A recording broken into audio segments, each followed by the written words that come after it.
સિયારામ મિત્રો, તો જય ગિરનારી, જય ગુરુ દત્તાત્રેય। જો પહેલી વખત જેને પરિક્રમા કરવાની હોય એને મારે માહિતી આપવાની છે, તો મારા વ્લોગમાં બિના રહેજો।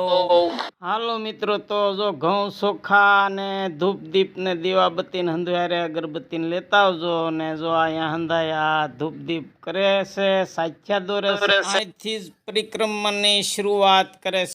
જય ગિરનારી, જય ગિરનારી। આ મિત્રો જો સાનો સ્ટોલ આવી ગયો છે। આવી રીતના આમાં બધાને ફ્રીમાં સા મળે છે પ્રસાદી રૂપે। આગળ જતા જો ભાઈ ઘણા રસોડા હોય છે, મહાપ્રસાદ આપે છે ને તમને આડા ફ્રીને ભાઈ પ્રસાદ લેતા જાઓ, પ્રસાદ લેતા જાઓ। આવી રીતે તમને હંધાય મહાપ્રસાદ પણ આપે છે ને સાના રોહડા પણ આપે છે। જો આ જોરદાર રસોડું આવી ગયું છે ને લોકો હંધાય પ્રેમથી આનંદથી જો મહાપ્રસાદ લે છે ને ખરેખર બહુ મજા આવે। તો સરસ મજાનો આ મોટું એક રહોડું છે ને ભક્તજનો જો કેવા અહીંયા હંધાય જો આનંદ મોજથી હંધી રસોઈ રાંધે છે ને ભાવિ ભક્તજનોને હંધાઈને મહાપ્રસાદ આપે છે। હો ભાઈ જો સાથે વાટમાં આવી રીતે હંધાઈ દુકાનો બેટરીઓ તે રાતના તમારે જો રાતના પણ તમારે જો પરિક્રમમાં ચાલતું રહેવું હોય તો બેટરીઓ ને આવું હંધું મળે છે જે લેવું હોય તે। હા મિત્રો, તો જો આનંદ મોજ છે। હો ભાઈ હા મિત્રો, તો જો આમાં કાસું સીધું પણ મળે છે, જોઈ શકો છો। જો રીંગણા ને બટેટા ને ટમેટા ને આવું હંધું તમારે લોટ ને બાજરાનો લોટ છે, તાવડી છે કે તમામ વસ્તુ જે કાંઈ તમારે અહીંયા રાંધીને આનંદ મોજથી જમીન આનંદ કરવો હોય તો આવું પણ હંધું। આ તો હજી શરૂઆત જ છે એટલે આ હજી ભીડ ઓછી છે। આ બાળકો, યુવાનો, વડીલો અને વૃદ્ધ લોકો પણ આ પરિક્રમામાં બહુ આનંદ મોજ કરે છે। જો વડીલો જો હાલીનો એક થાય તો હોટીનો ટેકો લો તો અહીંયા હોટીયું પણ મળે છે। હા મિત્રો, જો આ હોટીયું તમારે ટેકા માટે લઈ શકો છો। હા સરસ મજાની જો તમારે આમાં હોટી મળે છે।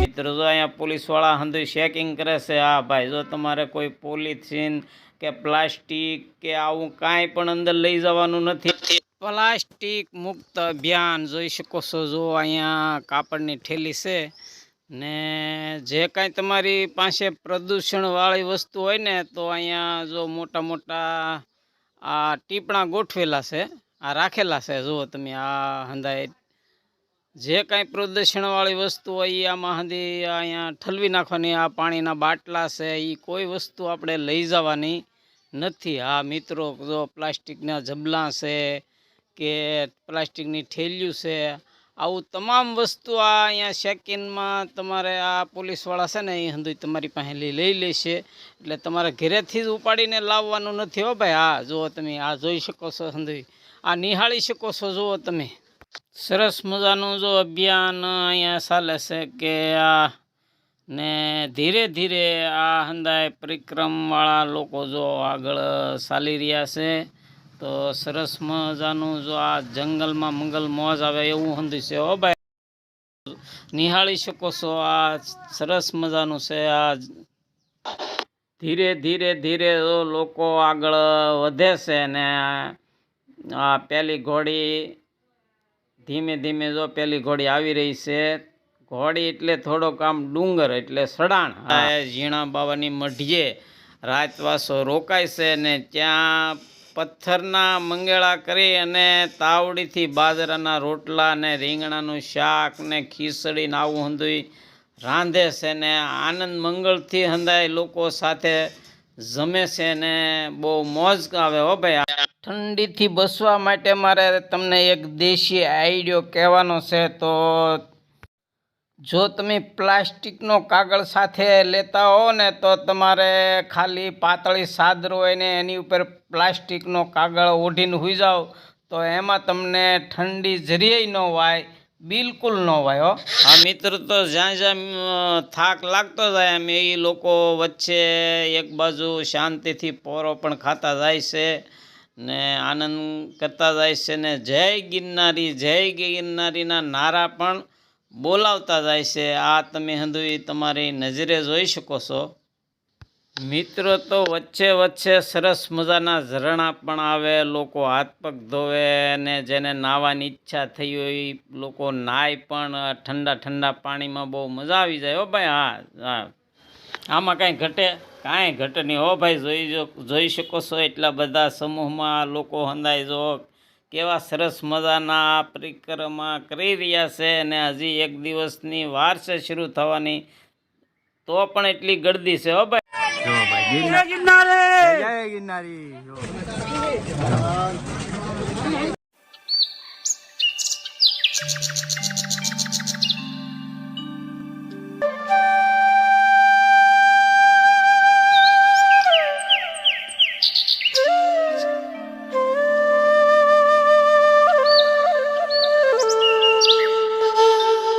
પરિક્રમ દરમિયાન તમને જો આવા નવા નવા દ્રશ્યો છે, નવા નવા નજારા છે, આ હંધુય વાતાવરણ ને આવું હંધુય તમને મળશે.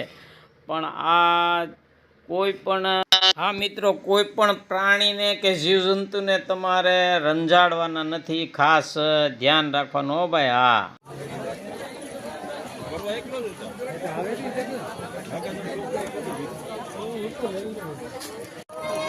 હા મિત્રો નિહાળી શકો છો. જુઓ તમે અહીંયા પાણીના ટાંકા છે, પછી આ નારિયેલ પાણી, પછી જુદી જુદી દુકાનો છે, ખાસ કરીને જો આ ફ્રૂટની દુકાનો છે. પછી લોકો અહીંયા શાંતિથી વિશ્રામ લે છે, આરામ લે છે અને સરસ મજાના શ્રીફળ એટલે લીલા તોપા. હા મિત્રો જો લીલા તોપા પણ અહીંયા પાણીના મળી રહેશે. હા, તો આ સરસ મજાનું આ હંધી લોકોને સુવિધા મળી રહી છે અને અહીંયા અમુક અંતરે પોલીસવાળાની રાવટી અને ફોરેસ્ટવાળાની રાવટી ગોઠવેલી છે. કારણ કે કોઈ ગુમ થયું હોય, કોઈ અનિચ્છનીય બનાવ બન્યો હોય તો આ પોલીસવાળા છે કે આ ફોરેસ્ટવાળા છે એ વહેલી તકે એની કાર્યવાહી કરે અને લોકોનું ધ્યાન રાખે. આ માટે આવી હંધી સુવિધા કરેલી છે. વચ્ચે વચ્ચે અમુક અંતરે ઝરણા હોય છે. ઝીણા બાવાની મઢી થોડેક દૂર રહી પહેલાં એક સરસ મજાનું જો બાપા સીતારામનું અહીંયા રસોડું છે અને ક્ષેત્ર છે, જોઈ શકો છો.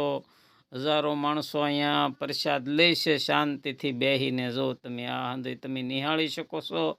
ખરેખર આ પરિક્રમમાં ભાઈ આ ઠેર ઠેર રસોડા હોય છે. મિત્રો તો તમે નિહાળી શકો છો. ફોરેસ્ટનો હોસ્ટ પાવર છે અને ફોરેસ્ટની અહીંયા રાવટી પણ છે. કોઈ પણ ખોવાયું હોય તો અહીંયા એલાઉન્સ કરે તો એની તમામ રાવટીઓમાં એનું એલાઉન્સ થાય છે, એવી સુવિધા ગોઠવેલી છે. ખાસ તો આ પરિક્રમામાં પોલીસ બંદોબસ્તનો હેતુ વિખૂટી પડેલા જે માણસો હોય છે એ લોકોને મેળાપ કરી આપવામાં આવે છે. બીજા જે કોઈ એવા અસામાજિક તત્વો આવે તો એના ઉપર નિયંત્રણ રાખવા માટે હોય છે. ત્રીજા નંબરમાં કે જે પબ્લિક ને જે હેરાનગતિ ઓછી થાય એના માટેના પોલીસના સક્રિય પ્રયાસો હોય છે. પરિક્રમા 6-7 કિલોમીટર હાલ્યા પછી મહાપ્રસાદ લઈને લોકો શાંતિથી આરામ કરે છે ને થાક ઉતારે છે ને પછી આગળ વધે છે હો ભાઈ.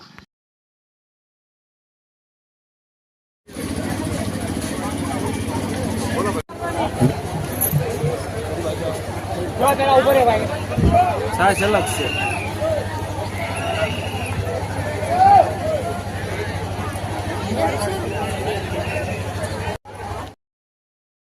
ઝીણા બાવાની મઢીમાં અખંડ ચેતન ધૂણો છે શરૂ હોય છે, માટે અહીંયા બહુ ભીડ હોય છે. હા મિત્રો જો નિહાળી શકો છો. જો આ બહુ ભીડ હોવાથી અહીંયા પોલીસ બંદોબસ્ત પણ તમે નિહાળી શકો છો. ઝીણા બાવાની મઢીથી તમારે સીધું માળવેલા જવું હોય ને તોય જવાય ને સરખડિયા હનુમાનથી જવું હોય તો થોડુંક ફરવા જવું પડે, પણ માળવેલા પાછા બેય રસ્તા ભેગા થાય છે ને બીજી રાત બીજો વિસામો, એટલે કે આ માળવેલા બધાય લોકો બીજો વિસામો એટલે બીજી રાતના કરે છે ને ત્યાં રાત રહે છે. હા મિત્રો, તો ઘણાને આ જે કાંઈ રસોડા હોય ફ્રીમાં રસોડા હોય એમાં ન જમવું હોય તો અહીંયા હોટલ ને આવું હંધુય નાસ્તા પાણી ને પૈસાથી પણ તમને અહીંયા મળી રહી છે.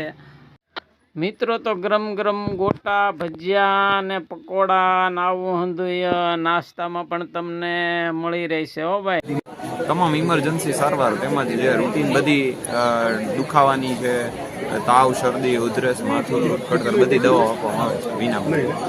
હા મિત્રો, તો આ માળવેલા બીજી રાત લોકો શાંતિથી થાક ઉતારે છે અને પછી આગળ નળ પાણીની ઘોડી શરૂ થાય છે.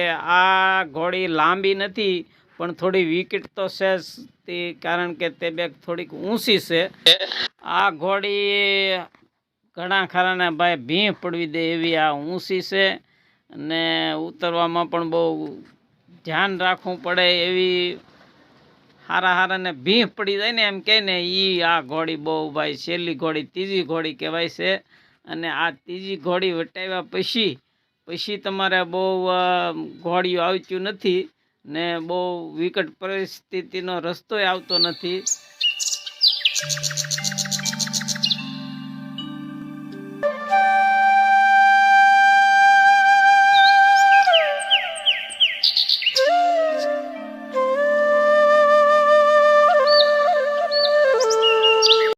મરી મસાલાવાળા ઢીગલા કરીને બેઠા હોય પણ સસ્તું જાણીને તમારે વેતા લઈ ન લેવું. હા મિત્રો, તો એમાં વસ્તુ સારી છે કે ખરાબ છે એ પહેલાં જોવું અને વજન પૂરો આપે કે નહીં એ પણ જાણવું. હો ભાઈ, હા પછી જ લેશો, નકર તો ઘરે જઈને પસ્તાશો.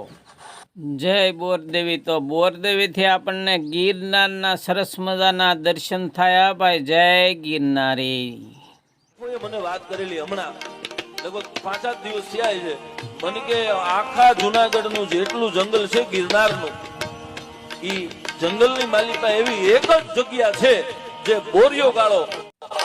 આ બોરદેવીનો ત્રીજો વિસામો એટલે કે અહીંયા લોકો હંદાય મહાપ્રસાદ લઈ અને અહીંયા રાત રોકાય છે અને રાત રોકાણા પછી સવારથી જો ભવનાથ તરફ નીકળે છે. ભવનાથ મહાદેવ.